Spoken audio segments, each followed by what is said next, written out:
Un berger allemand brisa le silence lors des funérailles d'un nourrisson, mais ce qu'il révéla à l'intérieur du cercueil stupéfia toute l'assemblée. Une épaisse brume matinale recouvrait un cimetière tranquille à la périphérie de Chicago. Le seul son qui perçait le calme étaient les sanglots étouffés des personnes venues se recueillir autour d'un minuscule cercueil blanc. Thunder, un vieux berger allemand, se mit soudain à aboyer d'une manière vive et urgente, les yeux fixés sur le couvercle de bois. Jack et Emily, les parents endeuillés, se figèrent. Thunder avait autrefois été un chien policier célèbre, fiable, précis, jamais sujet aux fausses alertes. S'il réagissait ainsi, quelque chose n'allait clairement pas. Une centaine de personnes étaient venues pleurer Michael, 6 mois, le fils du détective Jacquet et de sa femme Emily. La vieille chapelle se dressait derrière eux, à demi dissimulée par la brume. Jack se tenait raide près de la tombe, le visage creusé par la douleur, tandis qu'Emily tremblait contre lui. Thunder était allongé à ses pieds. Plus qu'un animal de compagnie, un véritable membre de la famille, après des années passées à travailler à ses côtés.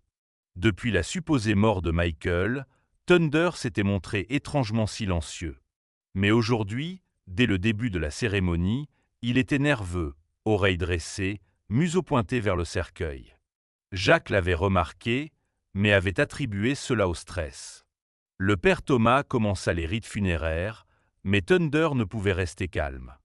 Un gémissement sourd se transforma en aboiement puissant, puis un autre. Le chien se tendit, tournant autour du cercueil, de plus en plus agité. « Qu'est-ce qui lui prend » murmura Emily à travers ses larmes. Jack tenta de l'apaiser, mais Thunder ne faisait que redoubler d'efforts, grattant le cercueil avec des pattes désespérées. Les gens murmuraient, mal à l'aise. Quelque chose dans la scène sonnait terriblement faux. Jack connaissait Thunder mieux que quiconque. Ce chien avait découvert des armes cachées, démasqué des mensonges, sauvé des vies. Il ne paniquait jamais sans raison. « Il détecte quelque chose », dit Jack à voix basse. Le capitaine Mark Reynolds s'approcha. Thunder n'a jamais réagi ainsi. Peut-être qu'on devrait l'écouter. Le prêtre interrompit sa prière. Si le chien réagit avec autant d'insistance, il faut peut-être vérifier. Emily secoua violemment la tête. Non, c'est notre bébé. Mais l'incertitude passa dans son regard. Thunder aboyait toujours, furieux. Les souvenirs défilèrent dans l'esprit de Jack. Toutes les fois où Thunder l'avait alerté quelques secondes avant que le danger n'éclate. Et si c'était encore le cas, Mark croisa le regard de Jack. On doit ouvrir. Le cimetière devint silencieux. Jack resta figé, écartelé entre la protection de la mémoire de son fils et la confiance en son partenaire, qui ne l'avait jamais trahi. Finalement, il hocha la tête. « Ouvrez-le !» Emily poussa un cri, mais Mark la soutint. Thunder se tut aussitôt, observant intensément alors que Jack déverrouillait le petit cercueil avec des mains tremblantes.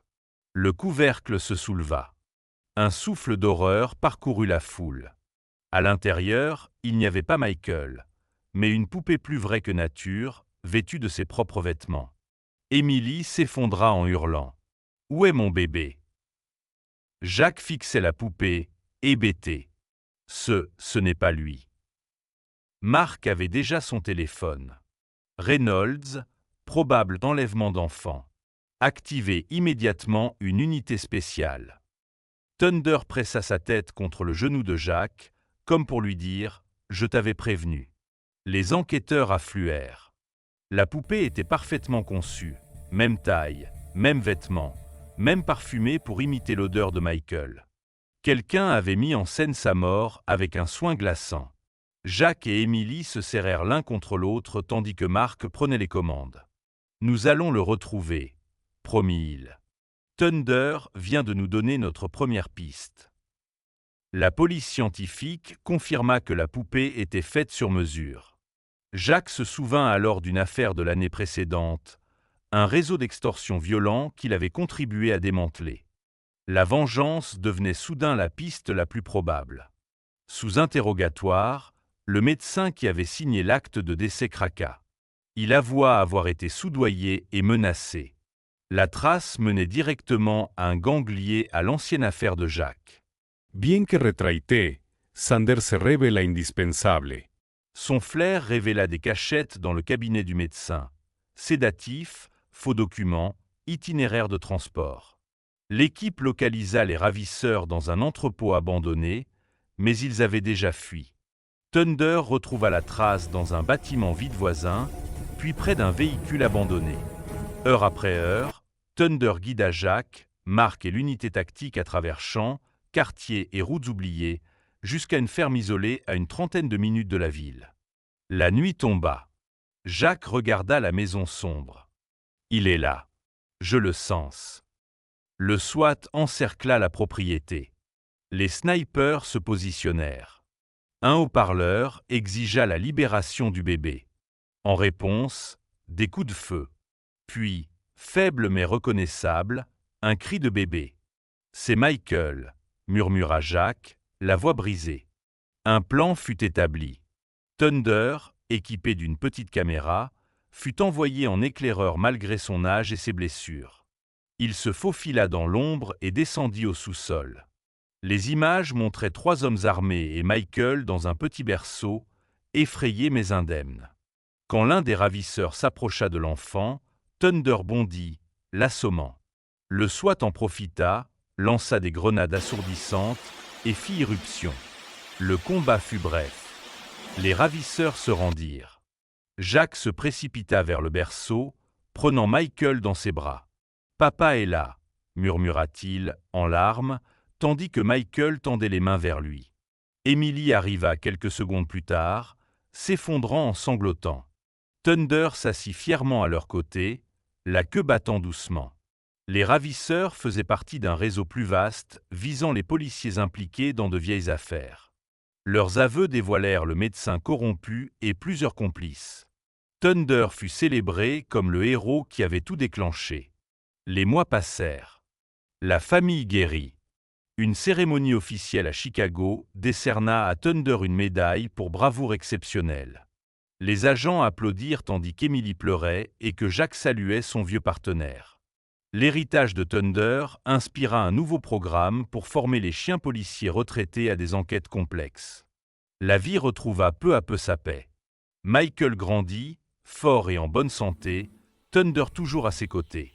Jacques savourait chaque instant, conscient de ce qu'il avait failli perdre.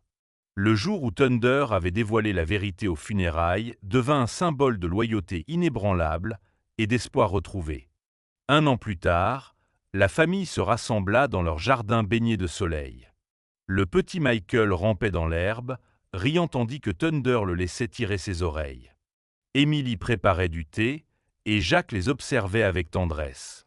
Thunder se reposait, paisible, son poil grisonnant brillant au soleil. Il avait sauvé leur monde, et passait désormais ses journées à protéger l'enfant qu'il avait lutté pour ramener. Jacques lui caressa la tête. « Tu nous as sauvés », murmura-t-il. Thunder se blottit contre lui, la queue battant légèrement. Leur histoire devint un rappel pour tous. La loyauté d'un chien peut changer un destin. Et même dans les heures les plus sombres, Thunder avait prouvé qu'un seul acte de dévouement pouvait ramener la lumière.